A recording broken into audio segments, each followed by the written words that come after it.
Hello students, welcome to our channel. இப்போ பார்த்தீங்கன்னா half yearly examination நடந்துகிட்டு இருக்கு. ஸோ நம்ம வந்து 11th ஸ்டாண்டர்டோடைய இங்கிலீஷ் மாடல் கொஷின் தான் நம்ம இந்த பதிவில் பார்க்க போகிறோம். ஸோ இப்போ பார்த்தீங்கன்னா உங்களுக்கு இந்த கொஷினை நீங்கள் படிக்காமல் எக்ஸாமுக்கு போயிட்டீங்கன்னா நீங்கள் தான் வந்து மார்க் ஸ்கோர் பண்ண முடியலன்னு வருத்தப்படுவீங்க. இதில் இருக்கக்கூடிய கொஷின்ஸே உங்களுக்கு ரிப்பீட்டட் ஆகிறதுக்கு 100% சான்சஸ் இருக்குது. அதே போல் 200% சான்சஸ் இருக்குன்னு சொல்லலாம். பப்ளிக் எக்ஸாம் வரைக்குமே இந்த கொஷின்ஸ் எல்லாம் உங்களுக்கு இம்பார்ட்டன்ட் தான். இது வரைக்குமே ஆஃப் இயர்லி எக்ஸாமுக்கு எதுவுமே படிக்கல, இதை படிக்கலாமா அப்படின்னு கேட்டிங்கன்னா தாராளமாக படிக்கலாம். அப்படியே உங்களுக்கு வந்து கேட்குறதுக்கு வாய்ப்புகள் அதிகம். இது போல நிறைய நீங்கள் கொஷின் பேப்பர் அப்டேட்ஸ், லீவ் சம்மந்தமான தகவல்களை பார்க்குறதுக்கு இப்போ தான் நம்மளோட சேனலுக்கு புதுசாக வந்திருக்கீங்கன்னா மறக்காமல் நம்மளுடைய ஸ்கூல் நியூஸ் தமிழ் சேனலை சப்ஸ்கிரைப் பண்ணி சப்போர்ட் பண்ணுங்கள். பக்கத்தில் இருக்கக்கூடிய பெல் பட்டனையும் கிளிக் பண்ணி ஆல் அப்படின்ற ஆப்ஷனையும் செட் பண்ணிக்கிட்டீங்க அப்படின்னா உங்களுக்கு வேண்டிய எல்லா அப்டேட்ஸும் நோட்டிஃபிகேஷனோட அடிக்கடி வரும். மறக்காமல் டிஸ்கிரிப்ஷனில் வாட்ஸ்அப் சேனல் லிங்க் இருக்கும், நம்ம சேனலோட தான் அது. அதில் ஜாயின் பண்ணிக்கோங்க. உங்களுக்கு வேண்டிய எல்லா நோட்ஸ் அப்டேட்ஸும் அதில் வந்துடும். இப்போ வாங்க வீடியோக்குள்ளே போயிடலாம்.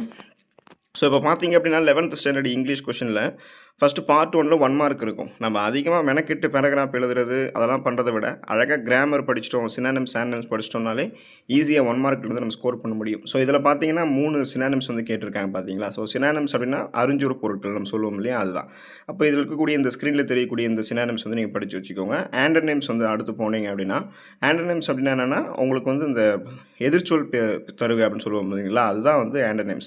ஸோ அப்போ சினானிம்ஸ் ஆண்டனிம்ஸ் வந்து உங்களுக்கு முடிஞ்சதுக்கப்புறம் தென் அதுக்கப்புறம் வந்து பார்த்தீங்கன்னா கிராமர் பார்ட் ஸ்டார்ட் ஆகும். இதில் பார்த்தீங்கன்னா choose the right definition for the word, இந்த மாதிரி அந்த வேர்டு கொடுத்துட்டு அதுக்கு வந்து ரைட் டெஃபினிஷன் என்ன அப்படின்னு கேட்பாங்க. தென் வந்து காம்பவுண்ட் வேர்டு கேட்டிருக்காங்க. அதுக்கப்புறம் பார்த்தீங்க அப்படின்னா அரேஞ்ச் த டேபிள், ஸோ அதை வந்து கேட்டிருக்காங்க. அதுக்கப்புறம் choose the correct expansion of EMI, இஎம்ஐனா என்னன்னு கேட்டிருக்காங்க. ஸோ இந்த மாதிரி பார்த்தீங்கன்னா உங்களுக்கு கிராமர் பார்ட் தான் கேட்பாங்க. அதுக்கப்புறம் பார்த்தீங்கன்னா அந்த word fill in the blanks with appropriate is word. So இது வந்து பார்த்தீங்கன்னா உங்களுக்கு இதெல்லாம் எங்கே இருக்குன்னு பார்த்தீங்கன்னா உங்களுக்கு அந்த ஸ்கூல் புக் பேக்லேயே வந்து இருக்கும். அப்புறம் பார்த்தீங்கன்னா நமக்கு இருக்கக்கூடிய இந்த கிளிப்பர்டு ஃபார்ம், கிளிப்பர்டு வேர்டு, ப்ரெஃபிக்ஸ் அஃபிக்ஸு, சிலபிஃபிகேஷன் பிரிக்கிறது, இது எல்லாமே வந்து பார்த்தீங்கன்னா நமக்கு வந்து அந்த கிராமர் பார்ட் இருக்கும் பார்த்தீங்களா. ஈஸியாக அந்த பிரிட்டிஷ் இங்கிலீஷ், அமெரிக்கன் இங்கிலீஷ் போல் இதெல்லாமே நம்ம வந்து ஈஸியாக எடுக்க முடியும். ஸோ ஸ்க்ரீனில் தெரியக்கூடிய ஒவ்வொரு கொஷினுமே ரொம்ப ரொம்ப இம்பார்ட்டன்ட் தான். இந்த கொஷினை படித்து வச்சுக்கோங்க. தென் உங்களுக்கு வந்து பார்த்தீங்கன்னா இதே போல் இம்பார்ட்டண்ட் ரிலேட்டட் கொஷின்ஸும் இருக்கும். அதையுமே நீங்கள் வந்து நல்லா படித்து வச்சுக்கோங்க. அப்போ தான் பெட்டர் மார்க் வந்து நீங்கள் ஸ்கோர் பண்ண முடியும். ஸோ எதுவுமே முடியலன்னா ஸ்க்ரீனில் தெரியக்கூடிய கொஷின் வந்து படிக்காமல் போயிடக்கூடாது. தென் வந்து பார்த்தீங்கன்னா அந்த ப்ரப்போசிஷனு, அதுக்கப்புறம் வந்து உங்களுக்கு அந்த சூஸ் த டயசிலபிக் வேர்டு, ஸோ இதெல்லாம் டைசிலபிக் வேர்டு, அதாவது 2 சிலபிஃபிகேஷன் இருக்கக்கூடிய வேர்டு என்ன, இதெல்லாம் வந்து கேட்பாங்க. ஸோ இதெல்லாமே நம்ம ஈஸியாக எழுதலாம். தென் பார்ட் 2 போனீங்கன்னா 2 மார்க் எழுதணும். போயம் லைன் கொடுத்துருப்பாங்க.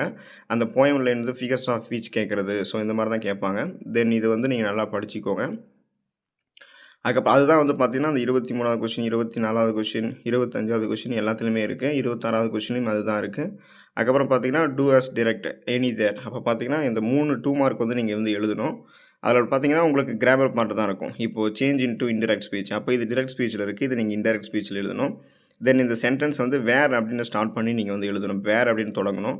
அதுக்கப்புறம் rewrite as a compound sentence, இது வந்து ஒரு காம்பவுண்ட் சென்டென்ஸ் எழுதணும். சேஞ்ச் இன்டு ஆக்டிவ் வாய்ஸ், இப்போ இது பேசிவ் வாய்ஸில் இருக்குது, நீங்கள் ஆக்டிவ் வாய்ஸில் எழுதணும். ஸோ இதை வந்து நீங்கள் சாய்ஸ் விடாமல் எல்லாமே படிச்சுக்கோங்க. அப்போ தான் நீங்கள் நல்லா தெரிஞ்ச ஆன்சரை வந்து கரெக்டாக எழுத முடியும். தென் பார்ட் 3 போனீங்கன்னா 2-3 மார்க் வந்து எழுதணும். 2-3 மார்க் வந்து நீங்கள் அந்த ஆப்ஷன்ஸ் விட்டு கூட நீங்கள் வந்து எழுதிக்கலாம். ஆனால் இதில் இருக்கக்கூடிய எல்லாத்தையுமே வந்து ஆப்ஷன்ஸ் விடாமல் படிச்சுக்கோங்க. தெளிவாக தெரிஞ்ச ஆன்சர் வந்து நீங்கள் எழுதிக்கலாம்.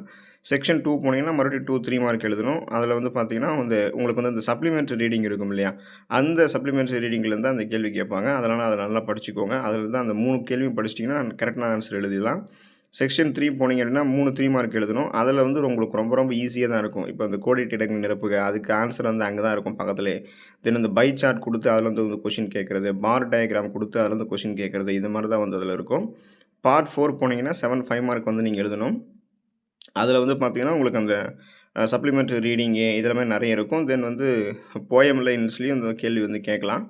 அதை வச்சு நீங்கள் வந்து எழுதணும். அது ஏதர் சாய்ஸில் தான் கொஷின் இருக்கும். ஸோ இப்போ இந்த ஸ்க்ரீனில் தெரியக்கூடிய கொஷின் எல்லாத்தையுமே பார்த்துக்கோங்க. தென் வந்து டெவலப் த ஹிண்ட்ஸு, அவங்க வந்து ஒரு சில ஹிண்ட்ஸ் கொடுத்துருப்பாங்க. அதை வச்சு நீங்கள் வந்து அந்த ஹிண்ட்ஸை வச்சு நீங்கள் எழுதணும். அதுலேயும் ஏதர் சாய்ஸ் இருக்கும், எழுதிக்கலாம். அதுக்கப்புறம் பார்த்தீங்கன்னா அதிகமாக நம்ம ஸ்கோர் பண்ணக்கூடியது இந்த சம்மரி தான், அதாவது ரஃப் காப்பி, ஃபியர் காப்பி எழுதுறது. So rough copy, fair copy எழுதுறதுக்கான அந்த முறைகள் அதை வந்து நம்ம தெளிவாக தெரிஞ்சுக்கணும். தென் வந்து லெட்டர் எழுதுறது, ஒன்று வந்து ஃபார்மல் லெட்டர் இருக்கும், இன்னொன்று வந்து அன்ஃபார்மல் லெட்டர் இருக்கும். இப்போ இதில் பார்த்தீங்கன்னா write a letter to a sports company ordering sports item for your school. Then write a letter to your uncle about the children's day celebration at your school. So உங்களுடைய ஸ்கூலில் வந்து சில்ட்ரன்ஸ் டே, அதுக்கு வந்து உங்களுடைய அங்கிளுக்கு வந்து நீங்கள் அதை பற்றி லெட்டர் எழுதுறீங்க. இது வந்து அன்ஃபார்மல், மேலே இருக்கிறது ஃபார்மல் லெட்டர். ஸோ அது வந்து ஃபார்மல் லெட்டருக்கு எப்படி இருக்கணும், அன்ஃபார்மல் லெட்டருக்கு எப்படி இருக்கணும்னு தெரிஞ்சுக்கணும். தென் ஸ்பாட் த எரர், பிழை இருக்கிறது திருத்தணும். அது எழுதலை அப்படின்னா கீழே இருக்கக்கூடிய ஃபில் இன் த பிளாங்க்ஸ் வந்து நம்ம இது பண்ணிக்கலாம். இதில் இருக்கக்கூடிய ஒவ்வொன்றுமே வந்து இந்த ஸ்பாட் த எரர்லாம் அப்படியே வந்து டிட்டோவாக மாறாமல் கேட்பாங்க. நல்லா படிச்சுக்கோங்க எல்லாமே. Then identify each of the following sentence which the fields given below. So இதை வந்து நீங்கள் எழுதிக்கணும். இல்லைனா வந்து பார்த்தீங்கன்னா ஏதார் சாய்ஸில் கீழே இருக்கக்கூடிய பேசேஜுக்கு கீழே இருக்கக்கூடிய கொஷின்ஸ் கேட்டிருப்பாங்க. ஸோ அந்த பேசேஜில் தான் அதுக்கான ஆன்சர்ஸ் இருக்கும். அதையுமே நீங்கள் வந்து அதை பார்த்து எழுதிக்கலாம். ஏன்னா அதில் வந்து இதில் டெங்கு வைரஸ் பற்றி கேட்டிருக்காங்க இல்லையா? ஸோ அதுக்கான காசஸ், டைப்ஸ் ஆஃப் டெங்கு எல்லாமே இருக்குங்க இல்லையா? ஸோ அதனால் இது அப்படியே இதுக்கான கேள்விக்கான பதில் வந்து அந்த பேசேஜ் தான் இருக்கும். அதனால் நம்ம பார்த்து வந்து எழுதிக்கலாம். ஸோ இங்கிலீஷை பொறுத்த வரைக்கும் அது ஒரு ஃபெயில் ஆகக்கூடிய சப்ஜெக்டான்னு கேட்டிங்கனால் கிடையாது. மார்க் அதிகமாக ஸ்கோர் பண்ண முடியாத சப்ஜெக்டான்னு கேட்டிங்கனால் அதுவும் கிடையாது. மார்க்கும் ஸ்கோர் பண்ணலாம். At the same time fail ஆகாத ஒரு சப்ஜெக்டாக இங்கிலீஷ் இருக்குது. அதனால் நல்ல மார்க்ஸ் வந்து ஸ்கோர் பண்ணுங்கள். All the best for your examination. Thank you students.